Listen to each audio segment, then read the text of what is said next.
How y'all doing? It is Thursday, March 27th. About 4:45 p.m.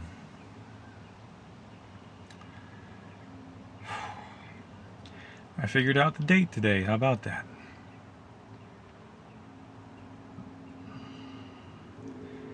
Uh, do another truck video, sitting in an old truck. The reason today is I could not make my way out to the mailbox. My range of mobility is much more limited today than it was 2 days ago. And my left leg hurts like hell. Not something I can't handle.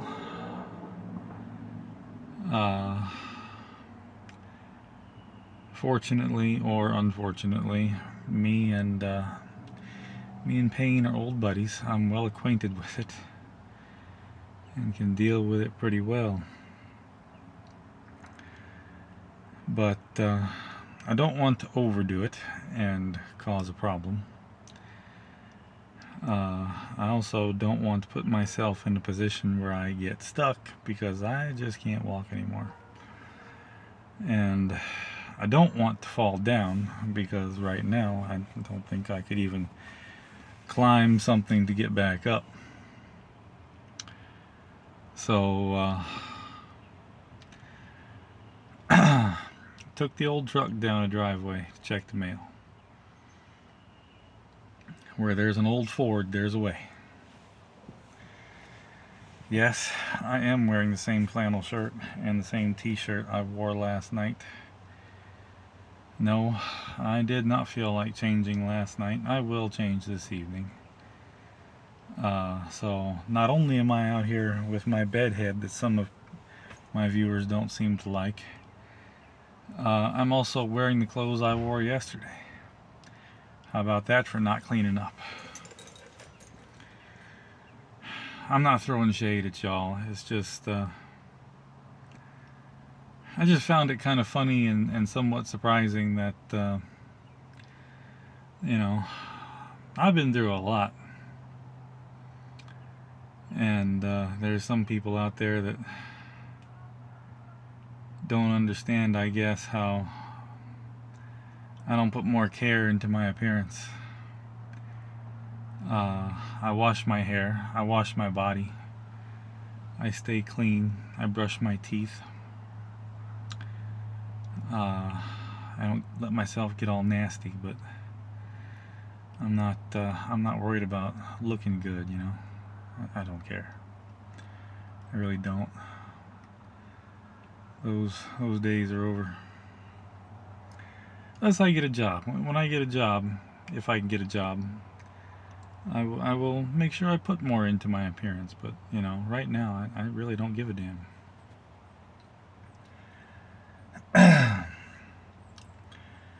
I'm already doing better though at walking around the house on this left foot. They put me in a half cast to keep me from flexing my ankle, because the doc, he lengthened the calf muscle on my left leg. It doesn't go all the way around my leg. It's a half cast, like I said. It starts from about 4 inches below my knee, goes down to my foot, and down to the ball of my foot. Just about my toes are exposed. I just somehow cut the hell out of my big toe. It's bleeding all around my toenail. I have no idea how I did it. I can't feel it. So I gotta get inside and disinfect that. Try to wrap it up a little bit. It's always something, damn it.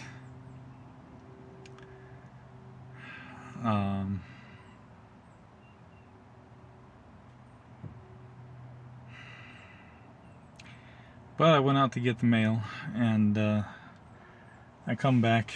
I backed up to the useless chicken coop so I could feed them.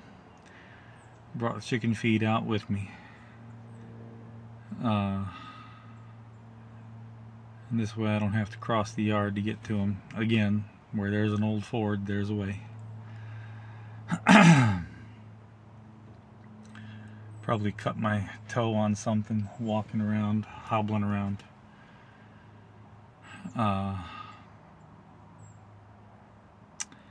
And I realized today that my azaleas are falling. I meant to hobble down a driveway and make a video for y'all, show off my azaleas because they're so nice and pretty.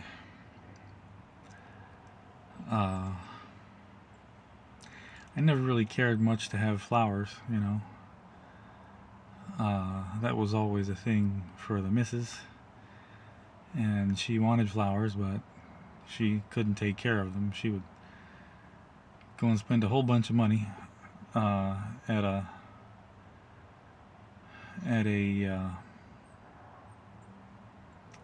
what do you call them? A nursery, buy plants. We got a local Spring Fest, Garden Fest, where different local growers get together at the agricultural center. Well, sorry about that. I just knocked my phone off the steering wheel. Not a very good prop, but I don't have to hold it. Anyway, go down there and buy a bunch of flowers, a bunch of plants. I'd buy her a bunch of stuff. I would surprise her with stuff, you know. I'd go to Home Depot for tools or materials, and I'd bring her back some this or that flowers, you know, stuff like that. I knew she'd kill it because she'll plant something and she'll take real good care of it for a week or two, and then nothing. It would fall to me to take care of it if I wanted it to live. And it would never be said, but she would be angry that I wouldn't keep her plants alive, or that I would, you know, put my stuff over her stuff. And, you know, especially after the cancer came back in 17, you know, and I was trying to take care of the whole house and the baby and everything by myself, which if I didn't have the cancer and everything that went along with it, I could have done it just fine. But it was definitely a massive uphill battle that I could rarely win. I would be so tired and worn out. I would, you know, not do everything all the time, and instead of, you know, having a kind word for me about what I did get done, instead of helping me get stuff done, she would just complain about what I didn't get done, and she would do nothing to help me.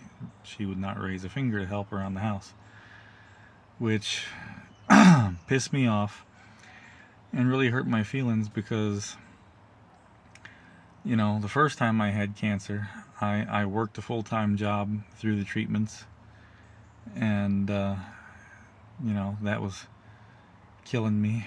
I would go bust my ass a full day worth of work, and then I would come home and I would cut the grass. I would, you know, do maintenance on the house. I would work on her car, you know, oil changes, brake jobs, stuff like that, keep her car running nice and smooth, wash it, Rain-X her windows, you know, use my Maguire kit on her headlights so she could see where she was going. I still did all of my household chores. I still washed the dishes, took out the trash, swept the floors, you know. But when my cancer came back at stage 4 and I had to quit work and I became much more limited in what I could do day to day because the treatment was just wearing me down so much. She couldn't be bothered to lift a finger to help me out. She would just get pissed off about what didn't get done. And she would get pissed off if I put something I wanted done or wanted to do over her shit. Like she would, work all week, and I would be here taking care of the place all week by myself. And the weekend would come around, and I would want to go out and do something in the yard that wasn't about the yard or wasn't working for her, and let her take care of the baby for a little while, and she would get so mad. I would need to go to a junkyard for parts, and she would get livid about that. She wouldn't always say it, but I could see it. She was pissed that, and she would get to where she would complain about having to work all week and then having to take care of the baby by herself on the weekend. And I mean, yeah, she's a pharmacist. It can be a difficult job, but her idea and my idea of a hard day's work were very different. My idea of a hard day's work is out busting my ass in the hot sun 10, 12 hours a day. And her idea of a hard day's work was sitting on her ever increasing behind in an office chair in an air-conditioned office, and having to go out and deal with some incensed pharmacy customers every now and again. A little bit different. And she wasn't spending near as much time with the baby as I was, so I thought this would be great and she would enjoy, a day, her and the baby, but no. Anyway, long walk around a short block. Got like 8 or 9 of these huge azalea bushes, maybe a couple more. I don't think I've ever really counted them, on both sides of the driveway, and they were here when we bought the place.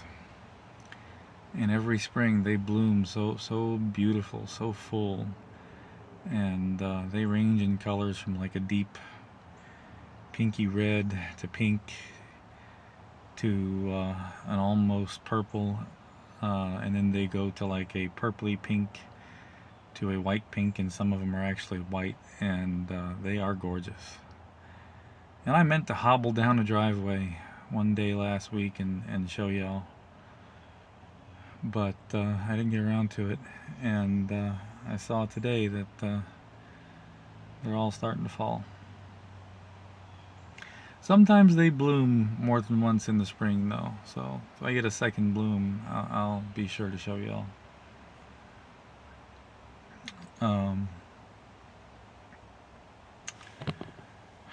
Can't see my counter. No, I can't see it at all. I think I'm at 12 minutes, maybe 13. I have no idea, something like that. No other updates on the foot. There it goes. Did I hit stop? No. Screw it. I'll just hold it. I don't know if you can see. There's the over there's the useless chicken coop. And if you look over there, that's one of my, that's the closest azalea bush to the house. I don't know what happened. Oh, there it goes. I don't know if I darkened it or not. Over there, but you can't see any azaleas on it. Well, maybe it's just changing for the light. I don't know. Last week it was full of these beautiful bright pinkish red azaleas. Don't really have much else to tell you. I don't know. out here in the truck. Maybe I'll tell you. I said something the last time I was in the truck about telling you about how she got her name, Gracie. Was after the divorce.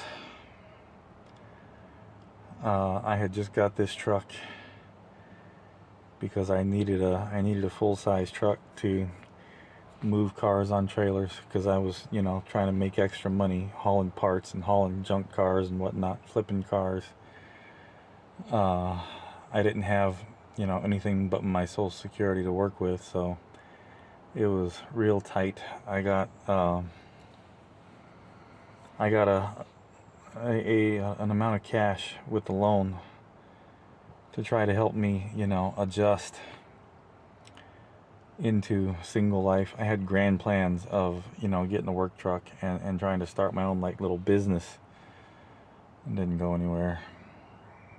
But I was trying to be real smart with the money. I bought this truck because the other big truck I had, a couple big trucks I had, but they were in stages of disrepair and I needed parts.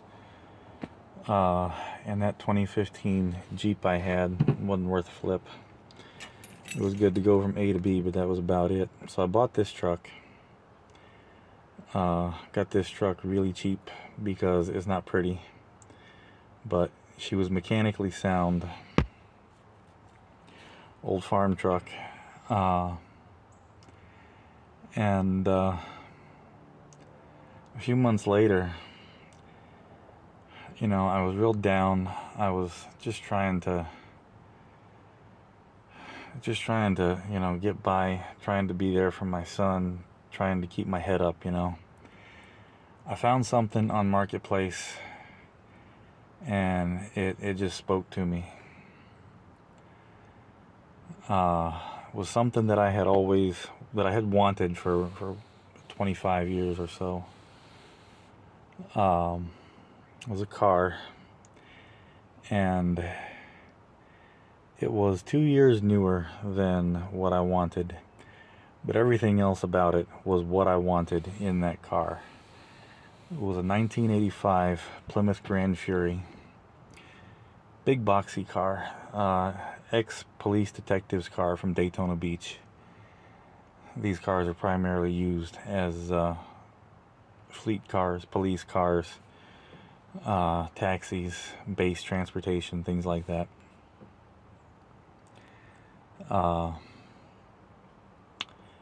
And my dream car is a 58 Plymouth Fury. I wanted an 83 Plymouth Fury, same year I was born. But everything was right with this car, including the price. I had the money. I told myself, that's a mortgage payment and a half. You really shouldn't do it, but it's like it was calling to me. I needed something. I needed an escape. I needed a release. So I said, I'll just go look at it. And went down there to look at it. It was a little town about 40 miles west of the land, almost 100 miles from where I live. And belonged to this great guy named Case. He was, I want to say he was from Czech or from maybe not Hungary, but Serbia. I don't remember. He told me what his name was, and I said, what was that? I didn't catch it. And he still had a bit of an accent, but he'd been here for like 35 years. And he said, "Case, like a case of beer." Which, we laughed about that. And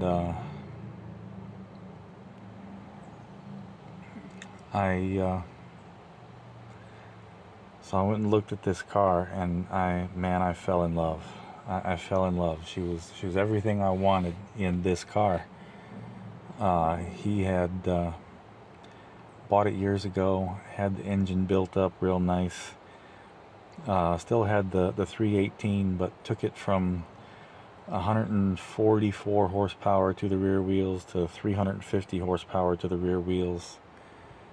It had a instead of the factory 3-speed automatic, he had a 4-speed automatic with a competition shift kit in it. 8 1/4 sure grip rear end,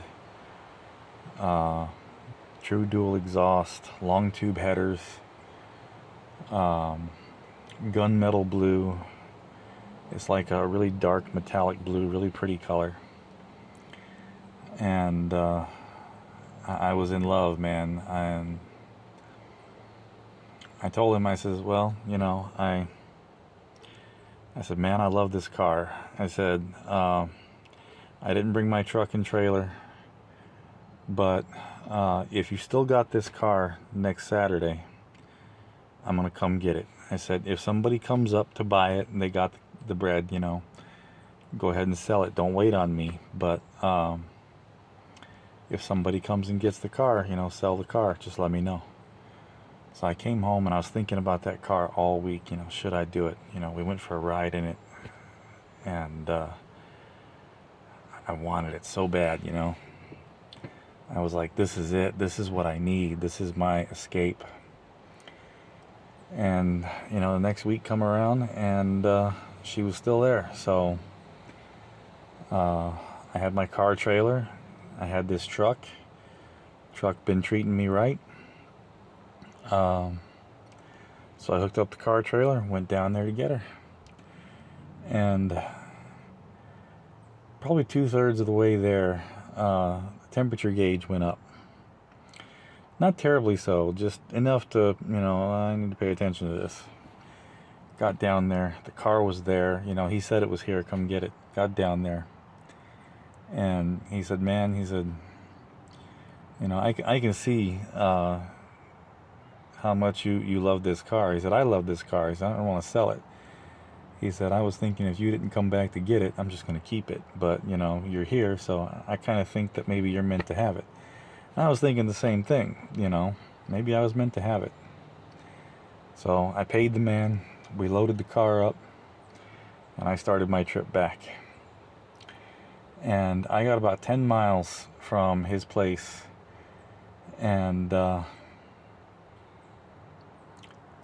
temperature gauge started going up, and I'm like 80 some miles, 90 some miles from home, and there was nowhere to really pull off, especially with a fully loaded car trailer, 2-lane road, steep sides. So I kept going and I kept going, and I finally got to a place where I could pull off and look. No, I couldn't find any coolant leak, no steam, no nothing. I didn't know what the hell was going on. I thought, okay, maybe the temperature gauge is messed up, or maybe the temperature sensor is bad. I don't know. We're just going to try it. And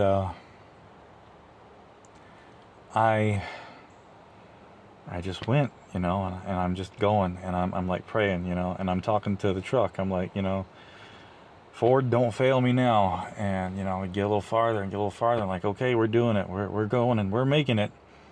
Got to DeLand. We made it, you know, we made it. We're almost halfway. You know, got to Benell. You know, we're almost there. Just like, you know, 15, 20 more miles. You got this.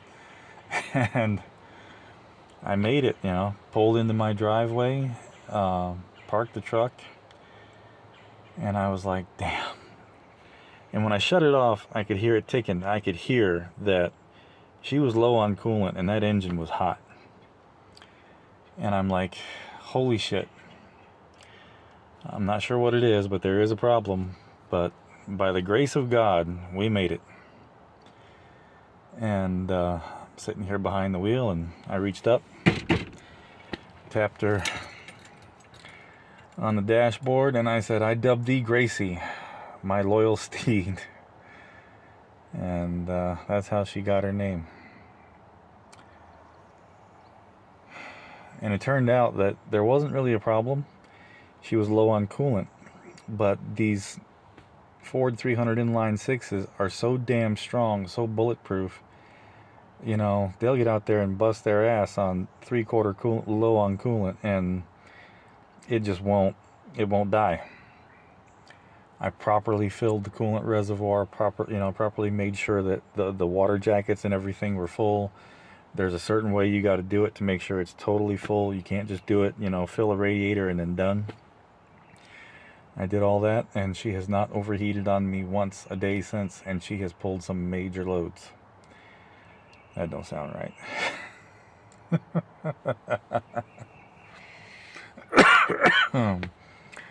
I think I'm about to my time limit, so I'm going to jump off here. That's the story of old Gracie.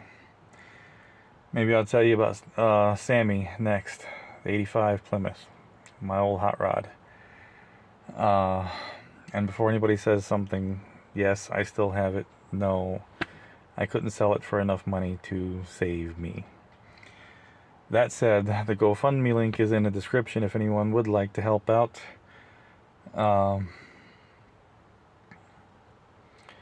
Talk to y'all later. Have a good one. Well, if I can't see the stop button.